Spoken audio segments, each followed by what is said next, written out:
एक और बड़ी खबर आ रही है। बड़ी खबर से भी दर्शकों को रूबरू करा दें, पटना से ही है। जेडीयू की आज दो अहम बैठक है। सुबह तकरीबन 10:45 पर प्रदेश कार्यकारिणी की बैठक है। दोपहर 3:30 बजे राष्ट्रीय कार्यकारिणी की भी बैठक है। सीएम नीतीश समेत तमाम बड़े नेता भी इसमें शामिल होंगे, जहां पर विचार विमर्श और मंथन किया जाएगा। फिलहाल बिहार के सियासी संग्राम को लेकर भी यहां पर मंथन किया जा सकता है और सीएम नीतीश समेत तमाम बड़े नेता भी इस बैठक में शामिल होंगे। लगातार हमारे पॉलिटिकल एडिटर शैलेंद्र हमारे साथ जुड़े हुए। शैलेंद्र, आज दो अहम बैठकें हैं, क्या कुछ अपडेट आपके पास? देखिए, कल एक बैठक हुई थी जदयू के प्रदेश पदाधिकारियों की बैठक हुई, तो उसमें एक एजेंडा बना था जो आज सुबह जो 10:45 से बैठक होगी उसमें रखा जाएगा और उसी एजेंडे को राष्ट्रीय कार्यकारिणी में भेजा जाएगा कि बिहार की यूनिट क्या चाहती है, क्योंकि बिहार में ही सबसे मजबूत संगठन है। बिहार में जदयू जो है सरकार में शामिल है। अगर कोई भी सरकार रहे, चाहे एनडीए की सरकार रहे, चाहे महागठबंधन की सरकार रहे, मुख्यमंत्री नीतीश कुमार ही है और उसको लेकर कई तरह की चर्चाएं भी होती हैं, कई तरह की बातें भी होती हैं।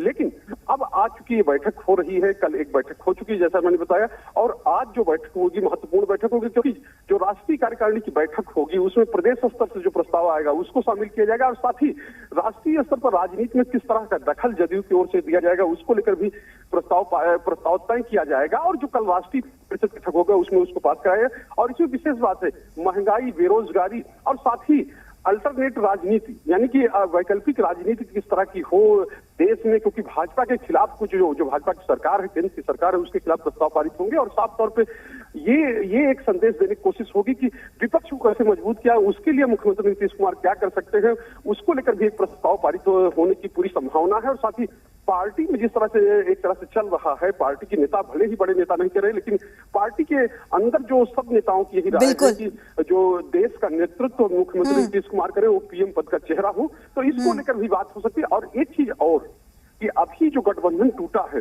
वो क्यों टूटा है, इसके बारे में भी पूरी चीजें पार्टी के नेताओं को या राष्ट्रीय स्तर की चूंकि बैठक है तो उसमें एक एक बात की जानकारी दिया कि आखिर हम लोग अलग क्यों हुए हैं।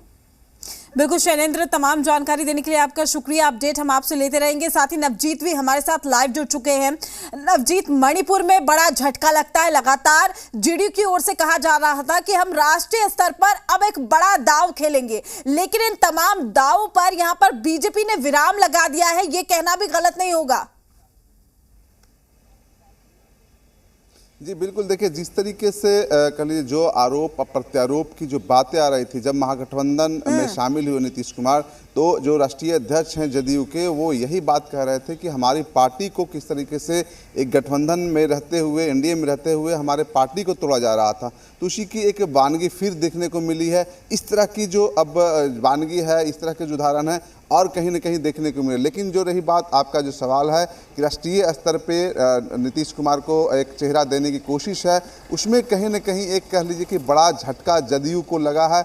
चूँकि आप विस्तार की तरफ जाते हैं तो वहाँ पे आपको नुकसान हो रहा है। नुकसान वो भी हो रहा है कि बीजेपी में आपके जो विधायक हैं, आपके जो नेता हैं, आपके जो कार्यकर्ता हैं वो बड़े पैमाने पे शामिल होते हैं। तो ऐसे में जो आपकी जो कह लीजिए कि लक्ष्य है, जो आपका टारगेट है, उसको कैसे अचीव कीजिएगा? आप अपने ही विधायक को, अपने ही कार्यकर्ता को नहीं रोक पा रहे हैं, चाहे वजह जो भी है वो टूट के जा रहे हैं बीजेपी की तरफ या अन्य दलों की तरफ।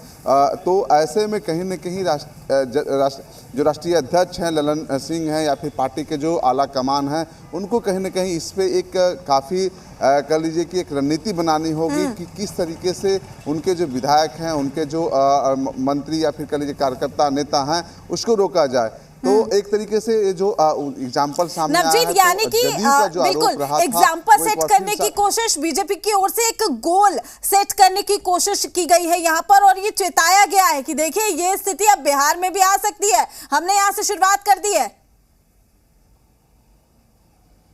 जी बिल्कुल, देखिए चेताया ही नहीं गया है। एक चीज़ देखा जाए तो बीजेपी इसी तरीके से पूरे देश भर में अपना जो कहिए बहुमत है वो बढ़ाया है। हर स्टेट में देखिए जहाँ कहीं भी जो बड़े लीडर थे वो बीजेपी में शामिल करवाए गए, किए गए।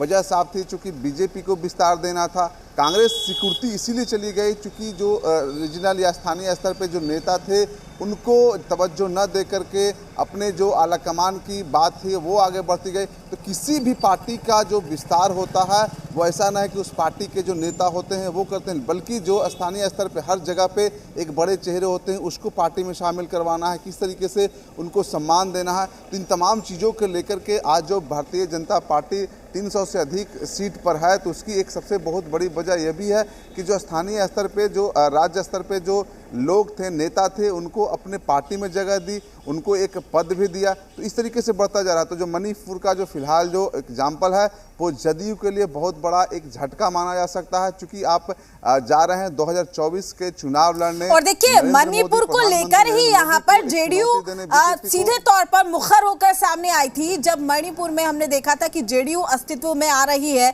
अपनी वहां पर जमीन तलाश रही है, ऐसे में अब उस जमीन को जिस तरीके से बीजेपी ने खत्म करने की कोशिश की है, जेडीयू के अस्तित्व को वहां से खत्म करने की कोशिश की है, कहा जा सकता है कि एक संदेश देने की यहां पर कोशिश है कि आप सीएम से पीएम पद की जो लड़ाई लड़ने की कोशिश कर रहे हैं वहां पर विराम लगा दीजिए।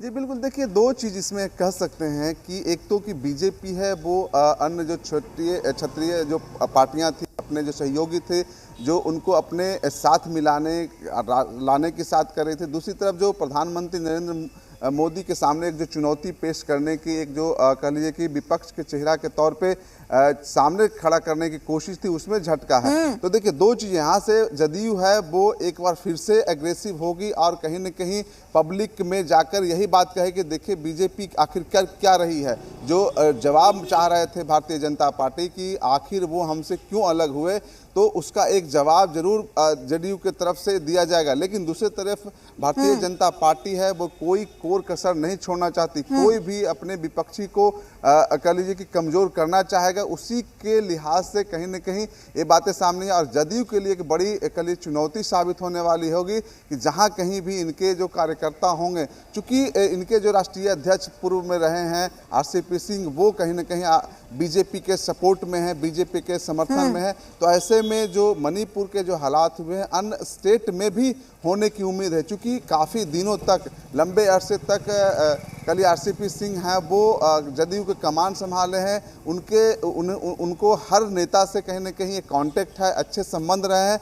तो इस चीज से जदयू कैसे बचती है वो देखना। नवजीत, बिल्कुल जो कड़ी कहीं ना कहीं जेडीयू जोड़ती हुई नजर आ रही थी, बीजेपी ने उसे ब्रेक कर दिया है। यहाँ पर तमाम जानकारी देने के लिए आपका शुक्रिया। अपडेट हम आपसे लेते रहेंगे, क्योंकि बैठकों का सिलसिला भी जारी है और आज भी 2 अहम बैठक होनी है। तो ऐसे में जेडीयू को एक बड़ा झटका लगा है, जहां आज विचार विमर्श और मंथन भी किया जाएगा इसको लेकर बैठकों के जरिए। चलिए अगली खबर का रुख करते हैं।